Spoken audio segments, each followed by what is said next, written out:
Hello, everyone. Welcome to this week's episode of Ecoffee with Experts. I'm your host, Matt Fraser. And on today's show, I have with me Rebecca Dutcher. Rebecca founded RED66 Marketing in 2016 after spending 15 plus years working for marketing agencies with specialties in SEO and SEM, web development, branding, creative design, and integrated communications. Drawing on her wealth of experience, she provides her clients with a comprehensive and effective marketing approach. She was recently awarded the 2021 Alumni Award for Davenport University's Donald W. Main School of Business. She is a frequent guest blogger and speaker at various associations and organizations. Rebecca, thanks so much for being on the show. Thanks for having me. Happy to be here. Yeah, happy to have you. So we had discussed talking about, developing content and how, businesses and agencies can become a content mining machine to developing buyer personas and start creating the perfect content. Why is it important for businesses to have, in your opinion, why is it important for businesses to have well-developed buyer personas? Well, that's the first thing we learn in marketing, right? You got to know who your target audience is.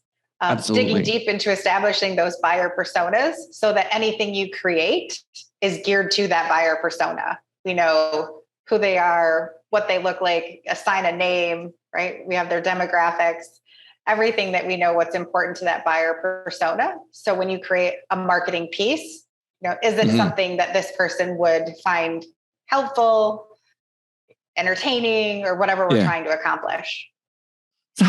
So besides the things that you mentioned, are there any other components of a good buyer persona? Do you get down to the exact job description and how much money they make and what books they read, what magazines they read, what hobbies they like to do? The more detailed the persona is, the more effective it is what I'm trying to say or ask. Well, yeah, I think digging deep enough to create that persona enough to make good content and attract them, but don't spend too much time creating it that it's so detailed you're never going to find that person. Oh, right? That balance that's of, a good. Is it helpful, or are we past that point of being helpful right now? We run on EOS, and they always talk about the 80-20 rule. Okay. Well, getting it 80% of the way is better than trying to get to 100 because that'll take too long. Yeah, and it won't make that big of an impact. Yeah, that is so smart. So what is the process you typically go through to develop buyer personas for clients? We work with a lot of business to business marketing or companies that sell to other businesses. So we sit down and talk to, their sales team, and we talk to their customer service team. So we can get a good picture of who's the sales team going after, what titles do they hold in these companies that they're targeting? What responsibilities do they have? Where are they getting other information? Mm-hmm. And then on the service side, because usually that can be a different person, is, who's responsible then at purchasing? Is it accounting? Making sure that we understand that role so that as we are creating content, whether it's to retain or attract new customers, we're hitting on all those personas and giving them what's important to them. Yeah, that's interesting because even though you're working with B2B businesses and helping them to attract their businesses that want to do business with them, there's still people that work for those companies that you're trying to think of who they are and what their positions are. And I'm pretty sure you could develop some pretty good personas around knowing that information. Absolutely. I mean, marketing, whether you're marketing to another business, but a person still needs to make that decision. Someone influences that decision, and someone needs to write the check at the end of the day. So absolutely. Marketing is all about people, the right people. And do you find it's helpful to develop multiple personas for the company, like more than like a male and a female and different types of people in that regard? Yes, I'm not sure if, male, female is as important, but you're going to have if we're selling into another business or even, marketing for ourselves, there's going to be several people that are involved in that decision-making process. If someone's changing a supplier or a vendor, whether it's marketing, whether it's uniforms, whether it's cleaning supplies, you're going to have your main point of contact, who's going to be your user that might start looking and doing research because of pain with whoever they're working with now, but they're going to have a boss or someone that's going to have to approve a PO or a vendor change. So is that, Is that a facilities person? Is it a maintenance person? Is it a purchasing person? And then, so there you have those other influencers that can impact that buying decision. And you mentioned something that is intriguing. For instance, you mentioned the pain. Mm-hmm. So, having a line item on the buyer persona, like, do you use templates that include a pain point? Like, what is their pain point? Because developing, the problem, agitate, solve copywriting formula, could be used for that in regard to knowing what ads to write. Right. Is that, Yeah, digital marketing 101. What do most people go to Google for? Solve a problem. Yeah, they're solving problems. They're looking for solutions on Google. So when we think about, who we're marketing to for ourselves or for our client, who are we talking to? What's causing them pain? What do they need to solve? And then how do we do it? Okay. And that's the content you try to put in front of them in a fun, entertaining, and engaging way. Yeah. Tell me about that. Like, how do you use the personas to formulate the marketing strategy? Well, understanding, I mentioned we work with several uniform rental companies across the country. Yeah. So we know when we're looking at their buyer personas, the salespeople are probably talking to, a facility person, maybe a safety person, and a purchasing person. But no one wants to manage the uniform program at a company. Like, it's a pain in the butt. If you're a supervisor, like, you don't want to do it. You don't want to deal with employees who talk about missing pants, like, where's my shirt, that kind of stuff. So one of the biggest things we know, missing garments, poor communication, not upfront invoicing, those are the biggest pains across the industry. So as we're creating our personas and even the headlines and the content and things we do is like, are you tired of missing pants? Ow.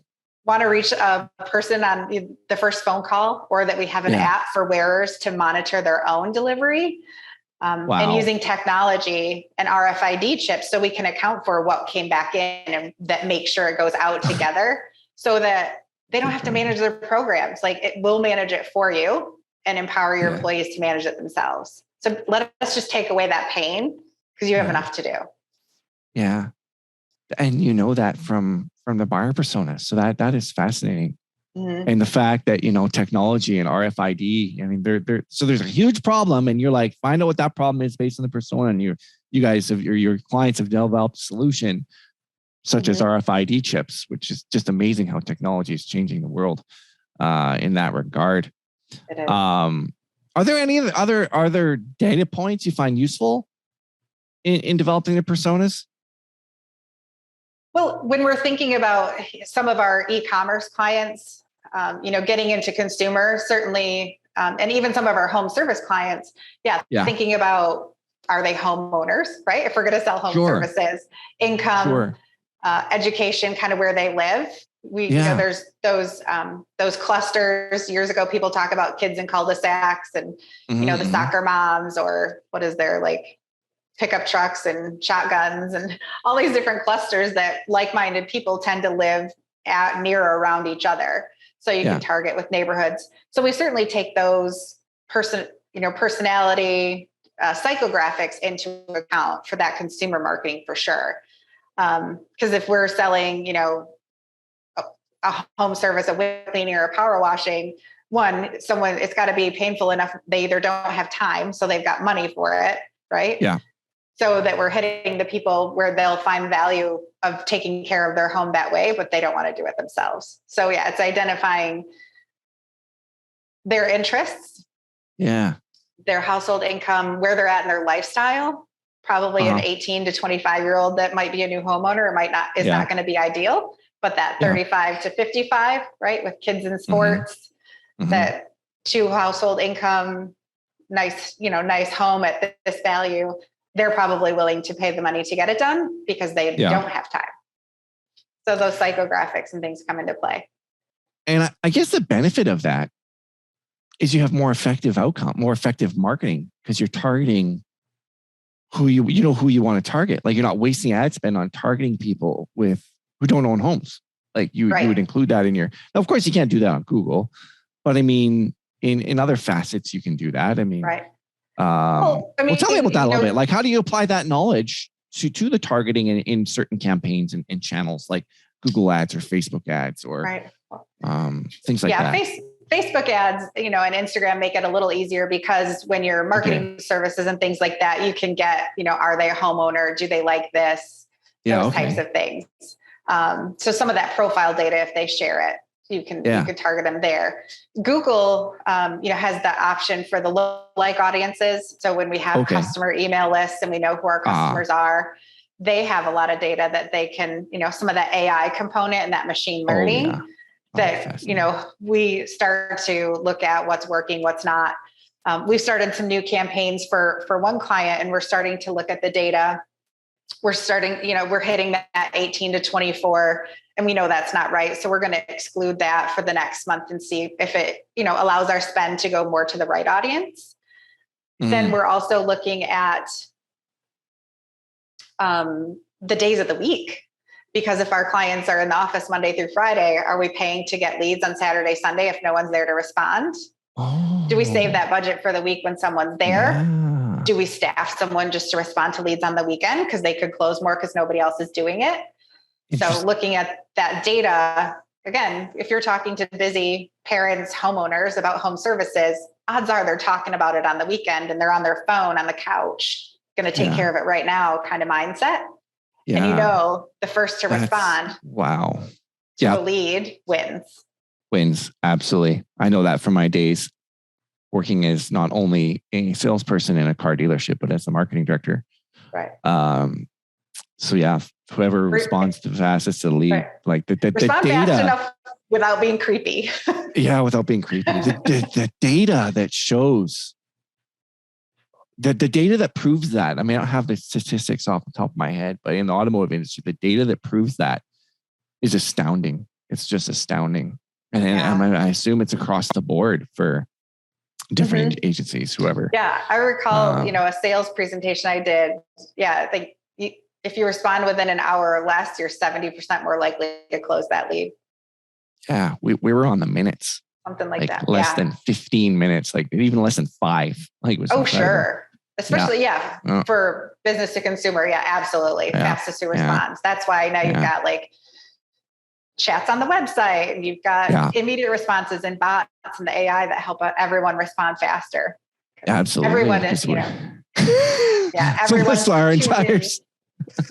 Sorry, it's almost like our entire society has gone ADD, but I don't think that's true. But it's just people's attention spans and demands for instant gratification, instant results have definitely changed with the evolution of smartphones, I would say. Do you think that every business, for instance, people may find this surprising, but I mentioned I worked for a car dealership as a marketing director, and even the OEM, and I don't want to mention who they are. No, not the largest car manufacturer in the world, but significant player. Didn't have this data, didn't have buyer personas for each of their vehicles. And it literally blew my mind away. And the general manager of that particular dealership was a mom and pop shop, wasn't particularly interested and didn't see the value, but thought it was a complete waste of time. All he gave a crap about, sorry, I almost swore there, was leads. Just leads. It's like, well, I can develop better leads if you give me the time to develop these personas, which I had all the day. They've been in business for over 10 years under that name. And so the CRM data was like extensive that I could pull the data out and find out who those people were that were buying the entry-level vehicles and who was upgrading to certain and what their pain points were of why they were upgrading from one vehicle to another or why they were getting one in the first place. And if I could go back, I would have pushed back a heck of a lot more on developing those personas, and just blows my mind away that they didn't have those. So my question then, and what I'm trying to say is, like, how can a plumber, should every business have a buyer persona? And how do you overcome the resistance to like the one that I was dealing with? Any tips on how to sell the need for a buyer persona development for businesses? Yeah. We actually work with the plumber, but whether it's, again, the HVAC, you've got to know who makes a good customer and who doesn't. Yeah, you do. So if it's on your inquiry form or the type of service they're requesting, your site's out there and you're generating leads. Can we use content as a filter or other ways to get the right person through to that customer? Because, some people don't want some types of jobs. So we'll let the content be a filter. If it's, plumbing, they don't want, we don't want your leaky faucet type calls. We want plumbing projects, right? So talking about larger scale projects. Scale projects. Right. So you let the content dictate that. Yes. So do we advertise 24-hour emergency plumbing services on our Google My Business page, or do we look at like plumbing contractor? So again, understanding that audience and what they're looking for. So your content can be a filter. And if people are like, oh, that's not right for me, they'll go elsewhere where hopefully it is a better fit. Well, tell me a little bit about that, about the importance and how you develop content around buyer personas you just mentioned something, using content as a filter. I never even thought of that. But it's pretty interesting. So do you map out like the customer journey based on the buyer persona and then figure out what content pieces are we going to develop at the top of funnel, informational problem solving content, and then move down for possible quote offers and lead magnets and things like that? Can you tell me a little bit about that? Yeah. When we're mapping out, knowing those buyer personas, and I mentioned, an LED lighting manufacturer that we work with. Well, they only sell like to the trades. So, they're selling to lighting distributors, energy management companies, building property management companies. They're not selling to you and me that might need to buy a new fixture. So making sure a lot of our content is around, we're a manufacturer, a supplier. Even though we have like the online product catalog, it's pretty clear who we sell to. Like if you're looking for a bulb, like here's a where to buy. So getting them to inquire if they're looking for pricing, if they're looking for inventory versus availability, what inventory is on hand, specification information, that type of information. And then when we, they get them in, whether they request information, request a quote, or run into someone at a trade show, then our content calendar includes our email marketing, which is more of our lead nurturing content. Yeah. So, and then we are always thinking like of our content top of funnel, increasing our search position for those keywords. But if someone's they know of us, we want to get them back to the site to find what's valuable, right? So what is that? So key differentiators, like why would you choose this LED manufacturer over others? Well, we have inventory on hand. We have customer service when you answer the phone. We have a better warranty than this company, this company, this company. So highlighting that more mid funnel where they're still like in that consideration decision-making process. So they've got that content to refer back to as well. And so the content is even based on the unique selling proposition and positioning of the business in the marketplace. Mm-hmm. Yeah, absolutely. Yeah. And there's some content you create just for current customers, right? Just for existing customers. Does that go on your blog, or should that just be an email to customers? Is that something, we provide in a PDF that salespeople could send or customer service people can send to their customers? It's a good touch point to work on that retention and a gentle reminder like, oh, I forgot you guys did that. Forgot you could help with that too. Little reminders, new product introductions, new services, absolutely, those types of things. And my mind's, there's so much content like for this LED, like they could be developing video content around products, video demonstrations, demonstrating the products and how the product works, and then testimonials from the customers that are based on the buyer persona, obviously. And they have they have some fun customers that actually they resell their products, right? So they're a distributor. But they have some fun videos that are geared towards the consumer, especially with like color selectable lights and change the colors on the outside of your home and things like that. Now, our manufacturer will sell that we have a whole, product line of these products that are color selectable and that have the Bluetooth and the connectivity for sensors and technology, so that a distributor would buy that product from them, but then they can resell it to the consumer. Wow. So that marketing content's a little different. Yeah. But it all comes down to knowing, number one, knowing the market, but knowing your buyer persona. Yeah. Are there any common mistakes marketers make when developing, like any mistakes to avoid when developing buyer personas and when, using them for targeting? Like, have you ever seen things you've learned from your extensive years of experience? Good question. Well, assuming you know everything, right, about the customer, or assuming they're like you. Because sometimes we think, Oh my goodness. I don't think, and customers do that. Well, I wouldn't. I'm like, well, we're not talking to you. Yeah. Yeah. Because you already have a ton of information. Yeah. This dealership owner that I worked for, he thought everybody was like him. He treated he thought that all customers were like him. Like, nope. But nope. So treating people like, so are there any tools you recommend using? Like, what tools can people use? I mean, I think we've touched on some of them. And I don't mean to backtrack. These comes to my mind, like the tools for developing buyer personas. Like, are there specific tools in-house? Like, okay, so the CRM, obviously that's one they can use. You talked about the customer service and the sales department, but are there any other tools besides those three? Are there templates that are valuable? I mean, I know you probably have your own proprietary processes and templates. I don't want to talk about that, but are there resources in generality that you know of that over the years you've discovered or care to share? And you can plead the fifth on this one if you want. Right. Yeah. There's tons of templates and resources out there. One thing that I like, and we've used it for several clients, is looking at those, the Axiom or the Personix clusters. I'm not sure if you're familiar with that. Nope. But everyone falls into one of these types of clusters. That's where I mentioned like the kids in cul-de-sacs or pickups and shotguns, that like-minded people live together or in near areas. Yeah.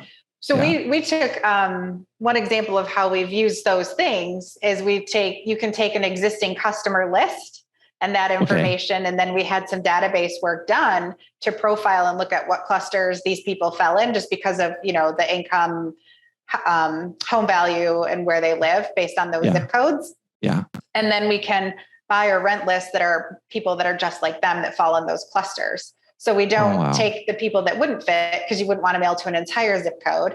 But we want those that look and act like our best customers. Yeah. And that's where it really helps. So with direct mail, like people think direct mail is dead. I don't think direct mail is dead personally. No, I was touring one of our printers in town. They had a big open house last week. Yeah. And they said their direct mail business through COVID went through the roof because people were home and more people were doing more targeted direct mail. And, junk mail gets a bad rap. But if it's junk, it will.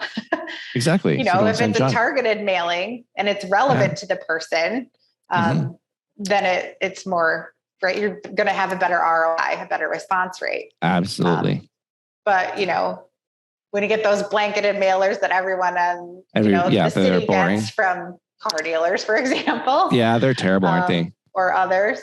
They're so bad. Our son is 17. They are. Some are. Our son is 17. He'll be a senior this year. So we're starting to get direct mail from different colleges. So looking at the personalized experience, and some people use like personalized URLs, there's QR codes and videos to get the kids now, but that has like a social media component. So they're all integrated campaigns. Some direct mail we've done for customers, they actually do neighbor mailings. So they might do a project in one home and then they'll mail to 5 people on either side of that home with a very specific mailing, right? Like your neighbor just at blah, blah, blah, just got this done, scan here to see the pictures or to learn more about it. So they're very relevant. So you're talking about I'm assuming you're talking about like renovations, maybe like kitchen renovations. Yeah. Landscaping. Landscaping. Wow. Yeah. Window cleaning. Power washing, you name it. Yeah. You see, if someone's treating the lawn, they've got their little flags out there. Those aren't just for safety. Those are marketing opportunities too, because people see it. They see the trucks. Yeah. They see the flags. Gosh, I know one roofer who attributed a lot of business just from sticking lawn signs, roof finished by yada, yada, yada. But can you imagine if he put his phone number on there, but can you imagine if he had a call to action on there, like with a QR code to scan, call or scan to get your free report, 7 mistakes to avoid before hiring a roofer, or something like that to get them into the funnel. And door hangers, right? Because most door hangers, bloody brilliant. I know, we're going old school now. No, but it works. It does. I mean, if you have the right offer, right? And homes are all probably built at or around the same time, so they're all in, whether it's HVAC, roofing, windows, landscaping. They're all going to be very similar in age. Yeah. Therefore, if you know the demographics based on the buyer persona, you can target the right neighborhood because you're targeting the right person.